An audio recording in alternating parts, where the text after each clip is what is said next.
Bismillahirrahmanirrahim. Assalamualaikum warahmatullahi wabarakatuh.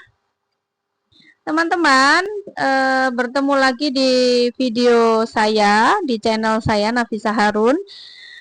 Oke teman-teman, pada video sebelumnya kita sudah membahas tentang 5 warna darah yang memang kalau ada perubahan itu suka bikin galau.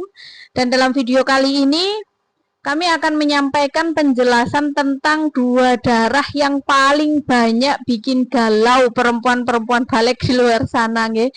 Jadi 2 darah ini ketika keluar itu memang bikin galau, bikin bingung, bikin kudu piye gitu loh teman-teman. 2 darah itu adalah darah kuning dan keruh. Jadi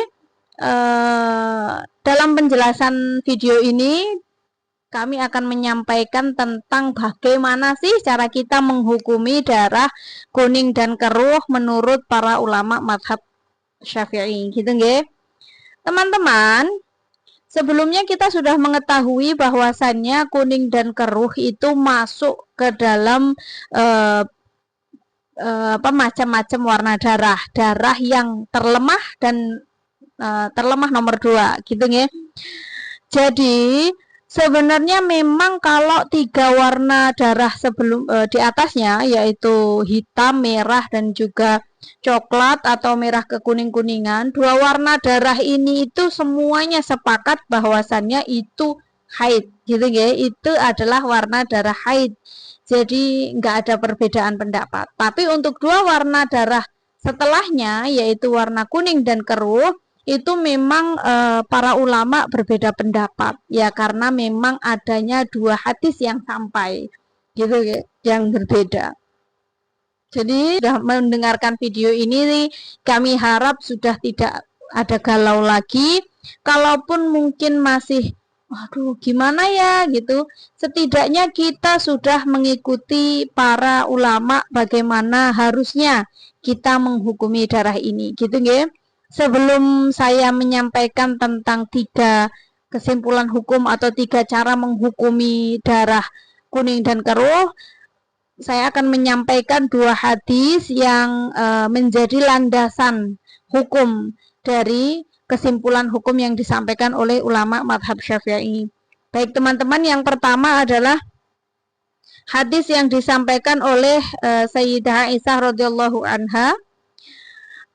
Haddatsani Yahya an Malikin an Alqamah bin Abi Alqamah an ummihi maulah Aisyah ummul mukminin annaha qalat kana nisa'u yab'atsna ila Aisyata ummil mukminin bidurajati fihal kursufu fihi as-sufratu min damil haidoti sa'alnaha anis sholati taqulu lahunna la taj'alna.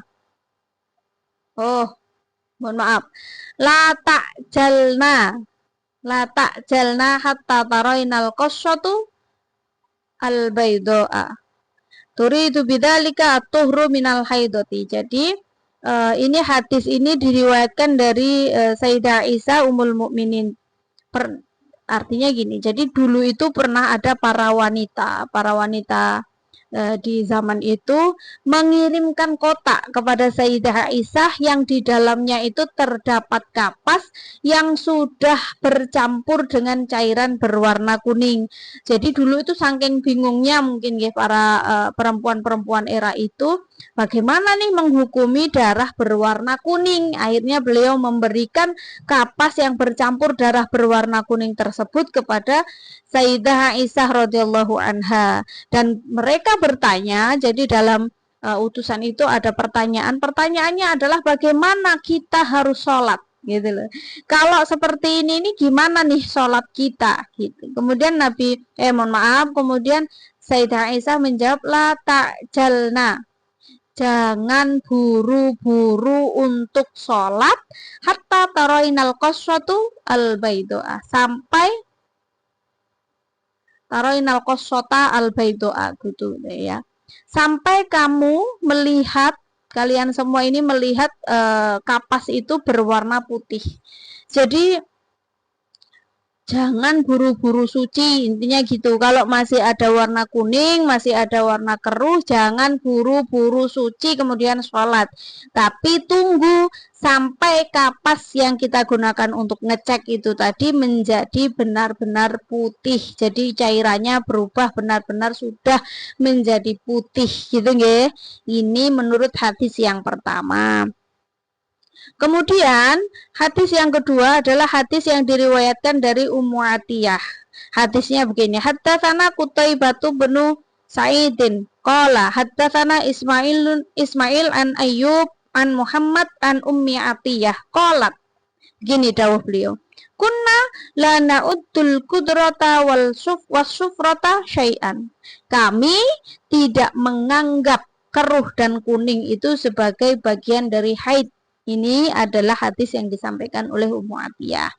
Teman-teman, ada 3 tafsir tentang darah kuning dan keruh. Tafsir hukum darah kuning dan keruh. Yang pertama adalah jika kuning dan keruh tersebut keluar di masa memungkinkannya haid, maka dihukumi haid. Ini yang pertama, ini adalah pendapat yang ashah dalam madhab Imam Syafi'i, yaitu apa? Ketika kuning dan keruh tersebut keluar di masa memungkinkannya haid, artinya keluar setelah jenengan suci minimal 15 hari 15 malam atau masih dalam kurun 15 hari 15 malam, itu maka kuning dan keruh dihukumi haid. Baik kuning dan keruh itu keluar sebelum haid darah kuat ataupun setelahnya, ataupun keluar setelah sempat terhenti darah haidnya, maka darah kuning dan keruh ini tetap dihukumi haid gitu nggih. Contoh, udah suci lewat 15 hari 15 malam mengeluarkan darah kuning 1 hari, kemudian bersih 2 hari, kemudian keluar lagi 6 hari, maka dikalkulasi 9 hari semuanya haid, kuningnya tetap dihitung haid menurut qaul ashah dari madhab Imam Syafi'i gitu ya. Kemudian yang kedua, tafsir yang kedua adalah jika kuning dan keruh keluar di masa adat kebiasaan haid, maka dihukumi haid. Jika tidak, maka tidak dihukumi haid. Jadi teman-teman, menurut tafsir hukum yang kedua ini, jika darah kuning atau keruh tersebut keluar di dalam hitungan adat haid atau kebiasaan haid teman-teman semua, maka kuning dan keruh ini dihukumi haid. Tapi kalau kuning dan keruh ini keluar di luar hitungan kebiasaan haid jenengan, maka tidak dihukumi haid. Contohnya, jenengan kebiasaannya haid 7 hari setelah suci 17 hari. Maka ketika jenengan saat itu haid 5 hari warna merah, berhenti 1 hari, kemudian kuning 1 hari, maka kuning ini masuk hitungan haid. Jadi nggih, tapi kalau kuningnya keluar dari hitungan adat jenengan, maka tidak dihukumi haid. Contohnya, jenengan kebiasaannya haid 7 hari. Kemudian saat itu jenengan mengeluarkan darah merah 5 hari. Setelah keluar darah merah 5 hari, berhenti 2 hari. Kemudian keluar lagi warna kuning 1 hari. Nah, ini maka dikalkulasi, ternyata 1 harinya ini keluar di hari ke-8. Artinya darah kuning ini keluar di luar adat kebiasaan haid jenengan, maka tidak bisa dihukumi haid. Sehingga artinya jenengan tetap berkewajiban sholat, tetap berkewajiban puasa gitu nggih. Nah, ini adalah tafsir hukum yang kedua. Kemudian tafsir hukum yang ketiga, adalah jika darah kuning atau keruh tadi diawali dengan darah kuat, maka dihukumi haid. Jika tidak, maka bukan haid. Jadi tafsir hukum yang ketiga, yaitu ketika dia diawali dengan darah kuat, jadi ngiring-ngiringi darah kuat, jenengan haid 5 merah, kemudian kuning 2, ini beriringan, kuat dulu, kemudian kuning, kuat dulu, kemudian keruh, maka kuning ataupun keruh ini dihukumi haid. Tapi jika tidak, maka tidak. Gitu nggih. Kalau keluarnya ternyata sebelumnya keruh, kuning, terus merah gitu, maka yang dihukumi haid adalah merahnya. Berarti kuning keruhnya tidak, tiba-tiba keluar kuning gitu, sebelumnya nggak ada darah kuat, maka tidak dihukumi haid. Gitu nggih. Jadi teman-teman, saya ulang lagi tentang darah kuning dan keruh yang membuat kita galau ini, memang ada 2 hadis yang sampai yang berbeda. Makanya ulama kita memberikan tafsil, dan tafsilnya ada 3. Yang pertama adalah menurut qaul paling ashah dalam madhab Syafi'i, yaitu tetap menghukumi haid darah kuning dan keruh kapanpun keluarnya, selama masih dalam masa boleh haid. Kemudian yang kedua,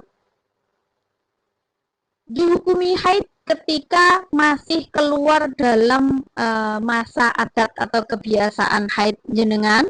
Kemudian yang ketiga, dihukumi haid itu saat mengiringi darah kuat atau keluarnya setelah darah kuat. Kalau enggak ya enggak. Gitu nggih. Jadi 3 tafsir hukum ini mudah-mudahan bisa membantu teman-teman semua ketika sedang mengalami haid. Paling mudah yang derek qaul ashah, kalau keluar di masa memungkinkan haid ya dihukumi haid. Tapi kalau misalkan memang jenengan benar-benar ragu, ya mendet yang kedua. Kalau masih di adat ya jenengan hukumi haid, kalau enggak ya enggak. Gitu nggih. Atau pilih tafsir yang ketiga juga tidak apa-apa.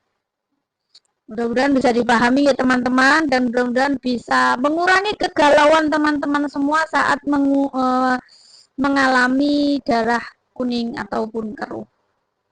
Mudah-mudahan bermanfaat. Sampai ketemu lagi di video saya selanjutnya. Wassalamualaikum.